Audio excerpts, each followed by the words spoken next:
Shalom, shalom and welcome. This is From Four Corners.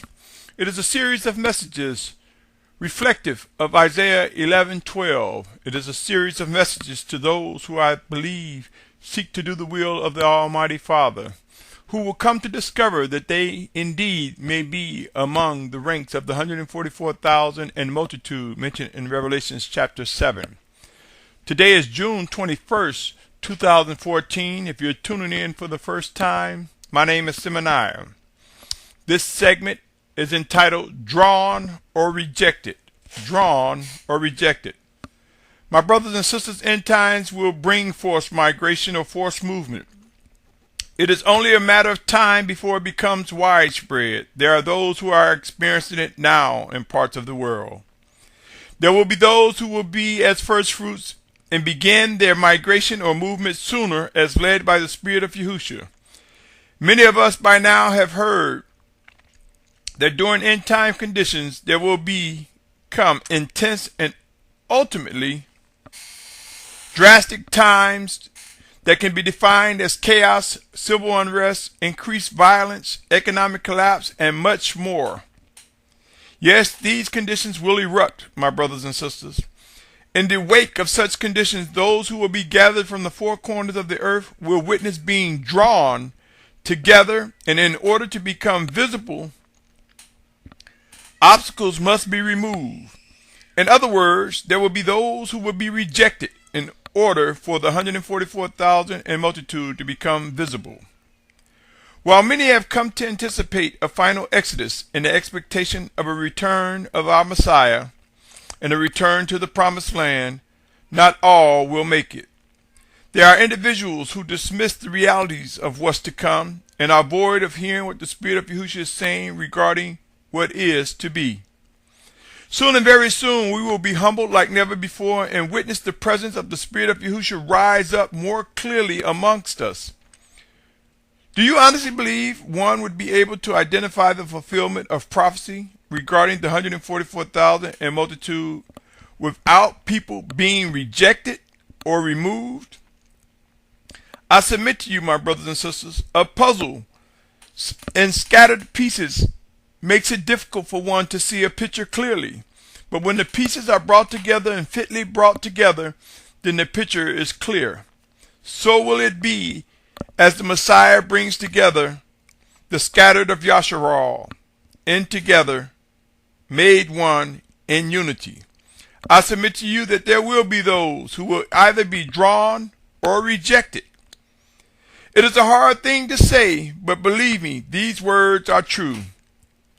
Burying our heads in the sand or dismissing these words, it will not impede nor will it stop what is to come. Consider the following. John 12th chapter verses 30 through 32 reads as follows. Yahusha answered and said, "This voice did not come because of me, but for your sake. Now is the judgment of this world. Now the ruler of this world shall be cast out, and if I am lifted up from the earth, shall draw all men to myself." My brothers and sisters, I submit to you, we are to lift up Yahusha Messiah, and we can do so in our worship and obedience to the Most High. Who has given thought to what it takes to lift up the Messiah, Yahusha? Who is able to discern the elements of drawing power?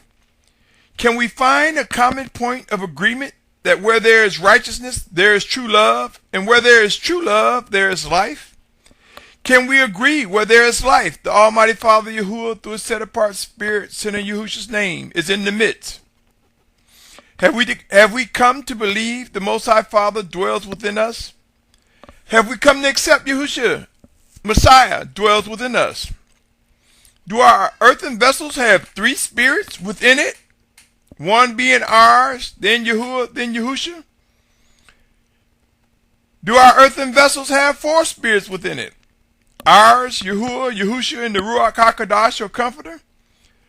My brothers and sisters, soon and very soon we will discover the life in the Scriptures and come to know without a doubt there is no Trinity. There is only one who is righteous, the proving power of the Almighty Father Yahuah, through his set-apart Spirit that was manifest in the flesh, sacrificed physically, and resurrected physically. It is through his set-apart spirit that we have known him as Yahusha Messiah. And he will teach us clearly that Yahuwah, Yahusha, and the Comforter, or Spirit of Truth, are indeed one and the same, not multiple spirits. We will come to realize when we look at the almighty name of Yahuwah, it references his spirit everywhere at all times, for he is indeed spirit. We will come to realize when we hear and say the name Yahusha, it references Yahuwah's word made flesh, the physical man Yahusha, and that within the physical man Yahusha was the embodiment of Yahuwah. In other words, the Almighty Yahuwah walked among man in physical form, thus the Word made flesh. We will come to realize upon the resurrection of Yahusha there was a transformation, for it is written, flesh and blood cannot enter into heaven, or Symmanayah, as some may say. Those who search the scriptures and discover the life in them will discover that the resurrection and transformation of our Messiah fulfills all that was written before it came to be. We will come to realize that the scriptures inform us that the Almighty Yahuwah sent his set-apart spirit in Yahusha's name. Many fail to realize, by acknowledging the sequence of events, that this gives honor to the plan of the Most High Father Yahuah. It restores us into fellowship, those who accept Yahusha as Messiah. Failure to honor and acknowledge this sequence often leads one to disregarding the plan of the Most High Father Yahuah, unknowing, battling, trying to grasp what is happening regarding restoration and salvation in him. Many have rejected this position, void of hearing what the Spirit of the Most High Father Yahuah is saying. Yahuwah is saying through his set-apart spirit that he sent in Yahusha's name. Let us examine the following. Isaiah 43:11. I am Yahuwah, and besides me there is no Savior. Acts 13:23. For this one seed, according to the promise, Elohim raised up for Yasharal a Savior, Yahusha. For this is that was Acts 13:23. 1 Timothy 2:3 says, for this is good and acceptable before Elohim, our Savior, or the Almighty Ones, our Savior. Many people struggle with saying Elohim because they say mighty ones, and they think that supports the premise or the teachings of Trinity. Almighty Ones is just describing the sequence of our connectivity, our restoration and fellowship. Almighty Ones describe the sequence of events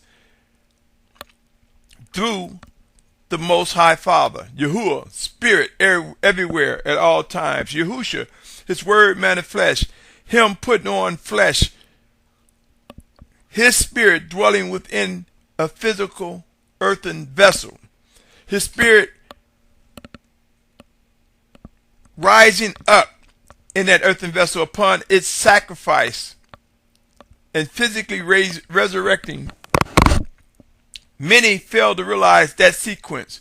So when we talk about Yahuwah, we think about spirit. It would be wise to think about him as spirit everywhere at all times. When we talk about Yahusha, we should think about Yahuwah made flesh, his word made flesh. We should think about him demonstrating, walking among men, demonstrating how we are to engage him. When we talk about the Ruach HaKadosh, or his set-apart spirit, we should realize that he sent it in Yahusha's name. And by saying the spirit of Yahusha, we acknowledge that it went from Yahuwah to Yahusha walking amongst us, showing us how we're to engage him as spirit to his resurrection. Thus we are taught by his spirit sent by him in Yahusha's name to acknowledge the sequence of events, the sequence in reaching out to us. Pray that you're able to understand this, my brothers and sisters. Seek the life in these words, and you will discover confirmation. 1 John 4:14 says, and we have seen and bear witness that the Father has sent the Son, Savior of the world. My brothers and sisters, many have questions regarding how can the Most High Father Yahuah and Yahusha be one. There are those who believe they are not actually one, but only one in family, unaware that the only way we can get a glimpse of one who is indeed Almighty Spirit everywhere at all times is by Yahusha, our Messiah. I have no doubt that this is complex for many and hard to grasp, but as we prepare for our final exodus, it will be made clear. I submit to you again, there's a need to acknowledge the sequence of name usage in order to fully accept the plan of restoration. Regardless of one's rationale or belief, soon reproof will be magnified and we will come to know the importance of discerning and understanding the structure of our living relationship with the Most High Father Yahuah through Yahusha Messiah, Yahusha our Mashyach. Allow me to return to this segment. The subject of this segment, drawn and rejected. And let's revisit John 12:32, where he says, "And I, if I am lifted up from the earth, shall draw all men to myself."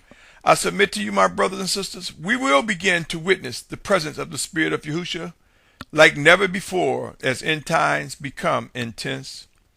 We will witness a direct relationship with the Spirit, His Spirit, and we will witness the Spirit of Yahusha working in us one towards another. We will also see a rise in His chosen leaders and the presence of His sent messengers from time to time.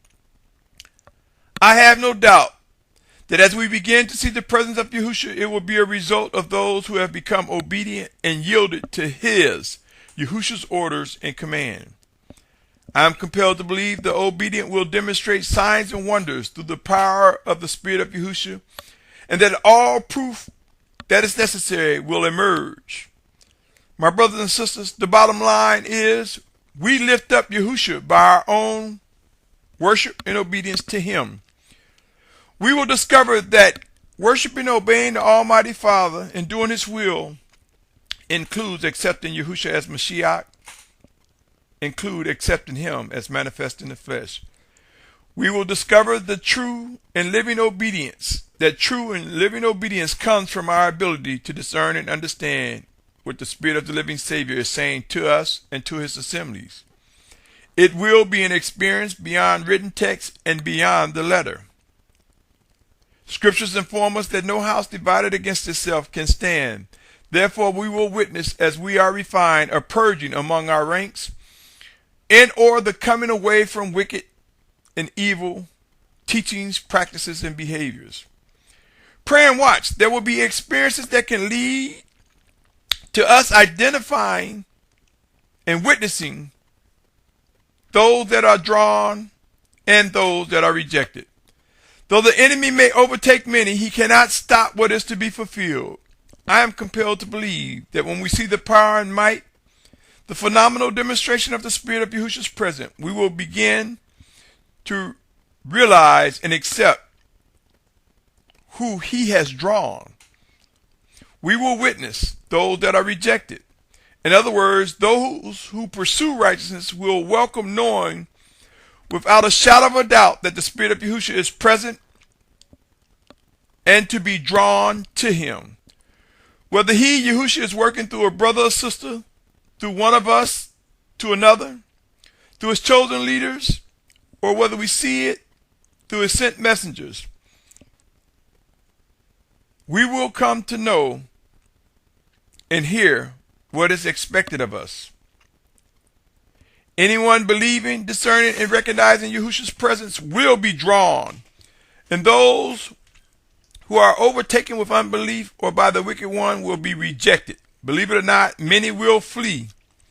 Consider these words. James 4:7-8 reads, "So then subject yourself to Elohim, resist the devil, and he shall flee from you. Draw near to Elohim, and He shall draw near to you. Cleanse hands, sinners, and cleanse the hearts, you double-minded." I ask you, could the word resist be akin to reject? Let me also ask you, if we are drawn to Yahusha Messiah, does not this mean we are doing the will of the Almighty Father Yahuah? Who is able to realize if one is drawn, then this means that they rejected something in order to move towards the direction they are drawn. Let us consider again our final exodus. We will not be in a situation where we will find ourselves not knowing, not moving. We will be in a situation where we will find ourselves drawn. We will indeed be drawn together. Those who will be among the ranks of the 144,000 and multitude will witness being drawn. Who has come to grips that if we are drawn, then this means we have rejected someone or something in or both. Now let's put a face to this very thing that we will find ourselves in a position to reject or be drawn. As far as reject, it would be wise to remember the scriptures regarding how those in our household will betray us. So if we are betrayed by those in our household, will we not find ourselves in a position to reject them? It would be wise to remember how the Messiah mentioned he brings division, true set apartness. I have no doubt that there will be disappointments as those who are drawn begin to recognize those that will be rejected. These end times will make visible those who truly seek to do the will of the Almighty Father, and it will produce results with much disappointment as we press forward towards our final exodus. My brothers and sisters, we will not be immune to our emotions being tested and tried as we watch and witness those who are drawn or rejected. The time is now to begin praying to accept that during these final days we will be challenged and we will witness loved ones, friends, family, and those within our camps and our fellowships, co-workers, neighbors, and others who will be rejected. We will also witness those who will be drawn towards the righteousness of the Most High. Be alert and brace for the challenges ahead. Let us not allow ourselves to slow down because of the disappointment that lies ahead. Let us not be overtaken with grief, anger, and or other emotions. Pray that we're able to press forward expeditiously, for soon as chaos breaks out, as end times become intense, it will demand a sense of urgency. It will demand that we listen to the voice of the Spirit of Yahusha and respond quickly. My brothers and sisters, for the time of the end is drawing closer to the return of our Messiah. There will be a final exodus and we will be gathered together. Will you be drawn or rejected? My brothers and sisters, I will wrap up this segment, for I believe I have said enough for the moment regarding being drawn or rejected. As in previous segments, I ask you to consider discussing the challenges ahead regarding those who will be drawn or rejected. By doing so, it just may prepare us. It just may prepare one for responding more quickly versus being overtaken with grief and remorse. The 144,000 and multitude will draw together. They will come together in such a way it would be obvious, it would be visible, it will remove all doubts. My brothers and sisters, pray and watch. Pray and witness the drawing power of the Spirit of our Messiah Yahusha as we come together, as we prepare for this final exodus. Until next time, seek to discern and understand what must and will be done. I pray that you're able to endure until the very end. I pray that I'm able to endure until the very end. Until next time, I invite you to continue to tune in to this series from Four Corners. Shalom, shalom, shalom.